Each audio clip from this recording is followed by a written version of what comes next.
Now I'm going to talk about the section 3.1 first, then I'll move to section 3.2, 3.3 and 3.4. So let's start with the section 3.1.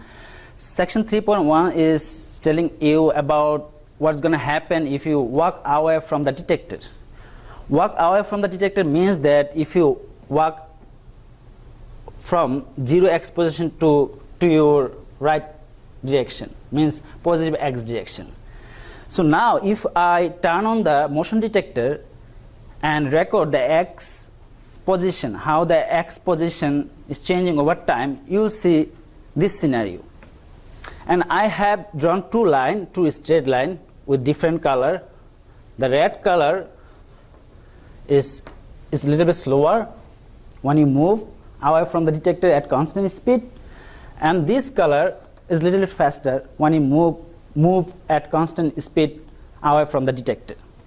So now if you take slope of this graph, this 2x versus time graph, then you can find the velocity. You see that it's obvious that the red color comes with less slope than this color. Because why? This one is faster, slower than this one. This one is faster than this one, right? So if you draw the slope, means velocity, you will see that the red color, which is faster, is slower, it comes with less velocity, and which comes with the greater slope, it means that it comes with greater velocity. So now I want to talk about what's going to happen when you move toward the detector. So moving toward the detector, if you come back here, moving toward the detector means you are coming toward the detector from your right side to left side, means you are going to access into the negative x direction. Negative x direction means you are decreasing the distance.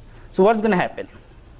If you record with motion detector for the case walking toward the detector, you will see that you are decreasing your distance over time, and you are moving at a constant speed. That's why you are getting a straight line, and after certain time later you see that there is no position, means you are almost at the origin of coordinate, means close to the detector.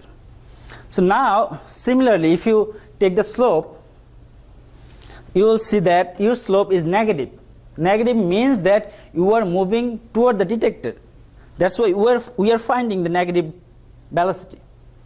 See the slope, if you want to know some basic about the slope, how to find the slope from the straight line, I want to recommend you to go over these things.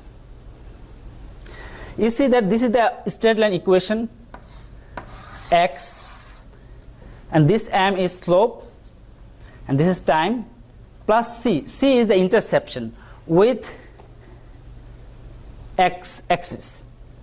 It means that what's the amount of distance at the beginning of time, means the distance between you and the detector. So slope obviously is telling you from the x versus time graph that slope is your velocity, and this velocity can be found using this formula.